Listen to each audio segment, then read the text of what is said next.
สวัสดีครับผมพี่น้องนะครับผมตอนนี้ผมอยู่ที่ทะเลบัวแดงนะครับผมอำเภอกุมภาวาปีครับอยู่ท่าแซ่แร่ครับผมถ้าพี่พี่น้องมาเบิ่งดอกบัวครับมาเที่ยวมาชมบรรยากาศยามมื้อเช้าครับพี่น้องท่าแซ่แร่ครับท่าแซ่แร่มีเรือบริการครับผมทั้งเรือหน่อยเรือใหญ่ครับมีทั้งเรือเล็กเรือใหญ่ครับวันนี้นักท่องเที่ยวก็มาหลายครับวันนี้วันเสาร์ครับพี่น้องวันนี้วันเสาร์เดือนมกราคมนะครับ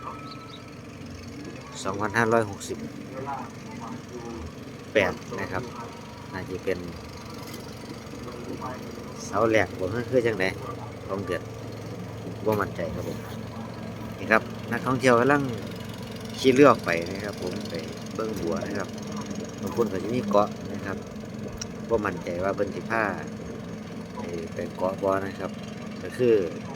ไปไหว้พระญี่ปุ่นก็สิมีพระนะครับมีพระญี่ปุ่นมีพระพุทธรูปญี่ปุ่นนะครับทุกคนเดี๋ยวที่ซูมให้เบิ่งครับผมมันก็อาจสิซูมบ่ได้ครับเดี๋ยวซูมให้ดูครับผมนี่ครับตอนนี้ปีนี้ดอกบัวหลายครับพี่น้องดอกบัวหลายครับหลายก็สุปีเลยครับขาดว่าบัวเยอะมากสวยงามมากครับสำหรับใครที่อยากจะมาชมนะครับบรรยากาศนะครับบรรยากาศเย็นๆบรรยากาศกำลังดีครับผมมีทั้งเรือเล็กเรือใหญ่นะครับให้บริการนะครับตอนนี้ผมอยู่ที่ท่าแช่แร่นะครับท่าแช่แร่ครับเรือบริการครับสวยงามครับผมเดี๋ยวสักครู่กับสิพาขี่เรือลงไปชมบรรยากาศทั้งเบิ่งดอกบัวนะครับเนาะเบิ่งดอกบัวแต่ตอนนี้ท่าเรือหน่อยครับเพราะว่าขี่เรือหน่อยนะเพราะว่าเรือใหญ่นะครับผมขี่เรือหน่อยนะสิได้ฟิลกว่ากันนะครับเนาะโอเคครับผม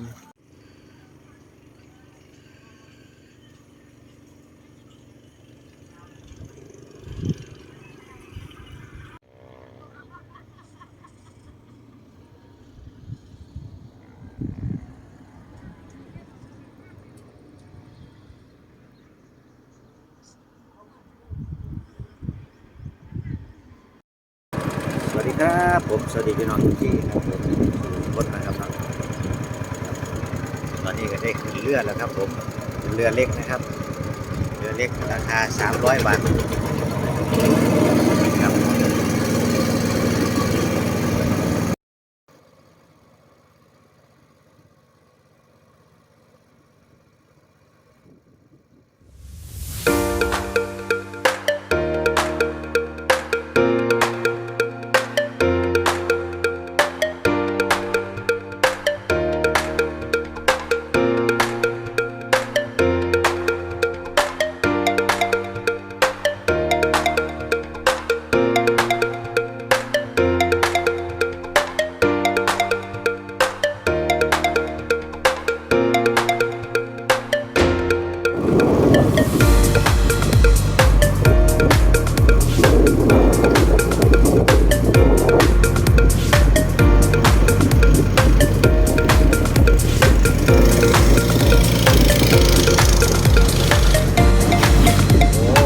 เจอคลื่นครับทุกคนเจอคลื่นครับเรือแล่นสวนครับผมมาสักตอนเสร็จหน่อยครับ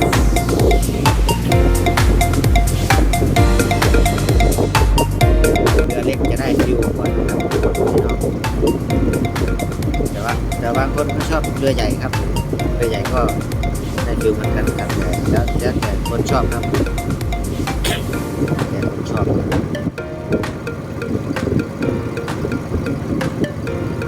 เคยมาหลายเทือนแล้วครับแต่ว่าเมื่อกี้ไปท่าบุญครับท่าเมืองบุญครับนี่มาลงท่าแซ่แร่ลงเมืองครับมาสิเป็นยังไงว่าสิงามบ่แต่ว่าปีนี้บัวงามครับพี่น้องเด้บัวสวยมากบัวหลายครับ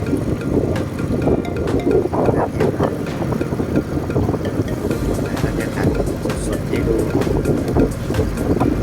น้ำก็ลึกเลย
แซ่บ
เราก็จะไปที่เกาะกันนะครับ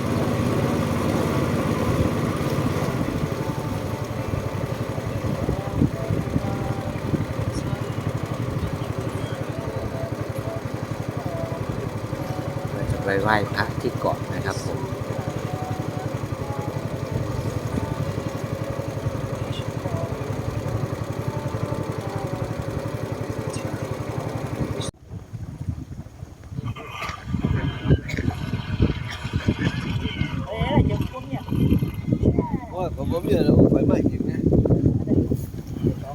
ชืบถึงแล้วนะครับ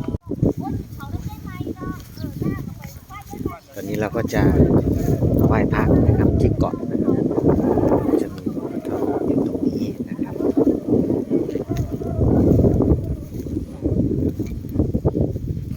ทางนั้นก็จะมีห้องน้ำคอยให้บริการด้วยนะครับผมดีได้แล้วนะ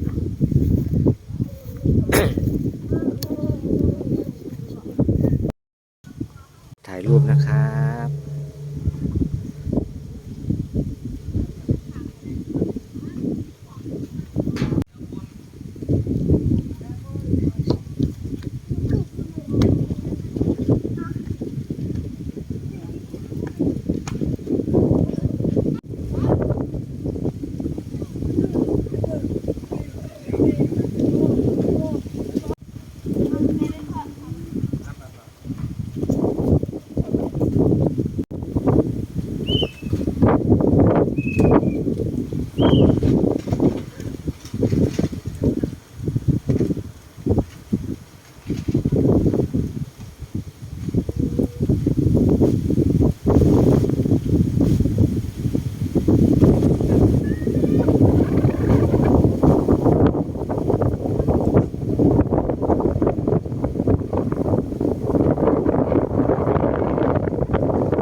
ตอนนี้เราก็ไหว้พระเสร็จแล้วนะครับเราก็จะออกไปที่ท่าเรือนะครับคนมาหลายครับช่วงปีใหม่เทศกาลปีใหม่ก็ยังคึกคักกันอยู่นะครับดอกบัวช่วงนี้หลายเป็นพิเศษนะครับนะไปทีนี้กลับท่าเรือ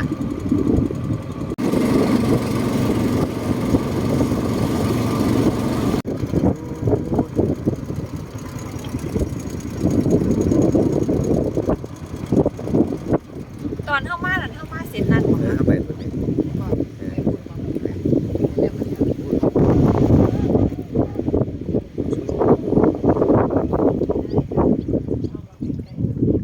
ตอนที่จังหวะเรือจอดเรือจะจอด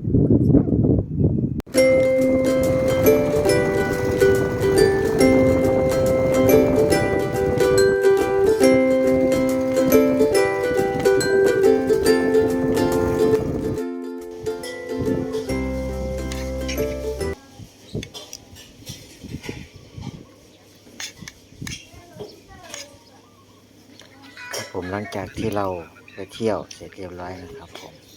หลังจากที่เราขึ้นจากท่าเรือนะครับเราก็จะหิวข้าวนะครับเราก็จะมากินข้าวกันนะครับผมเมนูวันนี้ก็คือกะเพราปลาหมึกนะครับอร่อยเลยครับแซ่บมากครับเพราะว่ารู้สึกหิวข้าวอย่างแรงครับผม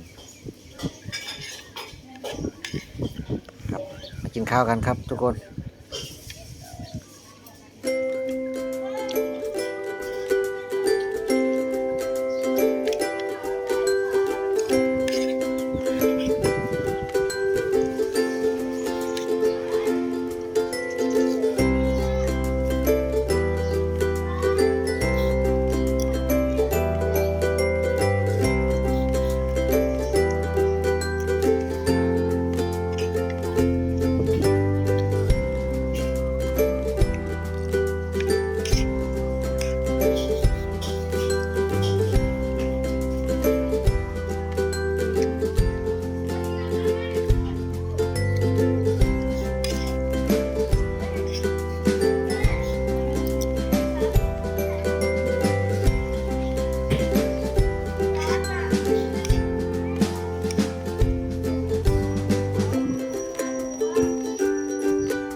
ครับผมสำหรับคลิปนี้ก็ขอจบคลิปไปเพียงแค่นี้นะครับก็เจอกันใหม่คลิปหน้านะครับผมนะครับ ส่วนคลิปหน้าจะไปเที่ยวที่ไหนนั้นก็ให้ทุกคนติดตามนะครับสำหรับคลิปนี้ก็สวัสดีครับ